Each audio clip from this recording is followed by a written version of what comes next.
Okay, we're going to talk about agencies in slightly more detail and also talk about the process of passing these rules and regulations. In a different section, we're going to really get deep into rulemaking so you can understand exactly how it happens, because that has a huge impact in understanding why we do or don't have a lot of rules related to automated driving. But for now, let's do a little bit at a time, and I'm going to give you a little bit of an overview of these agencies and the rulemaking process. So let's start here. As you know, as you've heard multiple times, repetition helps with retention, so I'll say it multiple times. We always start with a statute that's passed by Congress. Once Congress passes the statute, it's typically pretty broad, and it's a broad policy, a framework of policies, a framework of goals that they would like to see happen. But the detail's not there. In order to get the detail, the agency needs to draft them. So, with the statute, Congress will usually establish an agency to implement the statute, or if there is an agency that's already been created by Congress, they can delegate the authority to that agency. But the next step is for that agency to actually create the rules. You'll typically see regulations across the federal government in areas like the environment, finance, transportation, anywhere that the federal government has authority to act. So these agencies have a number of roles besides just passing the rules, but the rules are kind of the most important part at the beginning. So they will pass specific regulations that are legally enforceable, or they might just pass guidance, which is not legally enforceable. This will come up later because right now in automated vehicle systems, we don't have a ton of regulation, but we do have a little bit of guidance from the federal agencies. But the agencies are responsible for drafting the rules to implement the law, and they also have some investigatory powers because they're also responsible for ensuring compliance. So they pass the law, but they also enforce it. So they can investigate, and they also can impose penalties on individuals and entities like businesses that fail to comply with these. So, some examples of really well known agencies. I've already talked about the Environmental Protection Agency. There's also the Securities and Exchange Commission. Its role is to regulate and manage the financial markets, the stock markets, and also protect and enforce laws against insider trading or types of securities fraud. So you see the regulation aspect of it, but also the investigation and penalty enforcement aspect. The Food and Drug Administration is another example of a federal agency. They pass rules related to food safety. They have the ability to ban certain types of food or certain types of substances. They oversee pharmaceutical, so drugs must be FDA approved before a specific purpose before they can be prescribed. So the FDA is the agency that's in charge of that. They also oversee medical devices. Again, they approve them for specific purposes. So these agencies aren't just responsible for passing rules and regulations based off of laws, they're actually responsible for enforcing those and ensuring compliance. Now, there are several agencies, as we saw, a whole list of them that are underneath the executive branch. And there are two different kinds within that long list. There are some that are really largely driven by the political priorities of the president. So, for example, the Department of Transportation, the Department of Homeland Security, the Department of Education. Those are really subject to the whims or the priorities of the current president. For example, I think I've said this example before, the Department of Justice, this is one of these. Congress, has passed laws against, certain types of drugs, cocaine, marijuana, those are federally illegal. But the president, which controls the Department of Justice, can make it a priority whether to really go after users of these drugs or not to.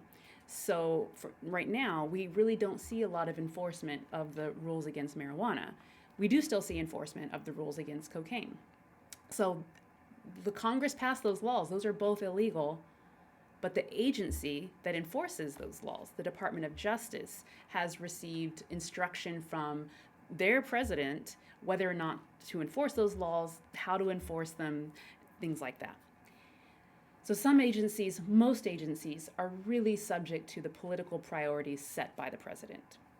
However, other agencies we think of as more independent. And the president does have, the executive president does have oversight and some control, but historically and by tradition have been a little more hands off. So, an example of an independent agency would be the Federal Reserve, which sets our monetary policy, sets our interest rates. The president is in charge of, selecting the board, the chairman of the board, but after that, typically doesn't tell the Federal Reserve what to do. That's because we really don't want politics influencing our economy in that way. So we want those independent agencies to be a little like our federal judges that are appointed, for life. We want them to think about what is best for the future of our country or for the needs of our country, and not what the head of the executive branch might want for political reasons. Now, let's talk at very high level how these rules are actually passed. Again, I'd like to spend part of this lecture series in more detail about rulemaking because it's so fun. But no, it's really important to understand how it happens, because if you do, you'll understand sometimes maybe why we don't have certain rules, even though we need them. So, the rulemaking process. This process is governed by a law passed by Congress a long time ago. It's called the Administrative Procedure Act, and it was passed in 1946. And this APA, this Administrative Procedure Act, really spells out the process and procedures that these federal agencies must follow when crafting and making these rules. This is to create more transparency, to slow down the process so we can have some public participation, and to create places where the public actually can come in and participate. So, for example, the APA requires this notice and comment. So before any public agency is going to issue a new rule or change a current rule, they need to issue a Notice of Proposed Rulemaking, NPR. You're going to hear that again. Notice of Proposed Rulemaking. We are going to change or create a new rule, and here's our draft. And then they need to leave it open for public commentary. This could be public hearings in which individuals like you or me could go and give our thoughts on this rule.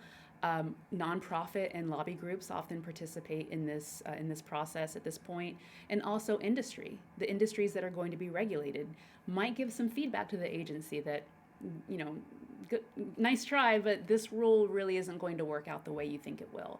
Or this rule is going to be so burdensome on us, it's not even going to accomplish its goal. Here are some ideas on how you might change it. Sometimes this public participation is live and in person. Sometimes it's written. So sometimes it might be on a website with a place with specific questions, or just a place to write down your comments. Once the notice and once the comment period is over, once it's lapsed, the agency will go through all the feedback, because you want a rule that accomplishes your mission, but there might be really important information in there, and they'll tweak the rule, they'll revise the rule based on what they've read or what they've heard, and then they'll issue the final rule. So this is how this Administrative Procedure Act works. It also lays out how rules must be, the process for them to be changed, which is really similar to how they're issued in the first place. But also, if you want to revoke a rule or get rid of a rule, there is a process for that too. So if you issue a regulation and you did not go through this process, or if you revoke a rule and you did not go through this process, then what you did has no force of the law and it will be invalidated. So a very recent and kind of famous example of this was DACA. DACA is a rule issued, I believe, by the Department of Homeland Security, and it stands for Deferred Adjudication of Childhood Arrivals. And basically, it lets people who immigrated as a child, immigrated here without documentation, without authority, it defers adjudication on them. It allows them to stay in the country and work and go to school or serve in the military. And this was a rule issued by an agency, and it was overturned or terminated during the Trump administration. But the Supreme Court found that the Trump administration had not followed the procedure specifically set out in the Administrative Procedure Act, so it overturned the termination of DACA for that reason. So again, the APA is a very important law. It slows down the process.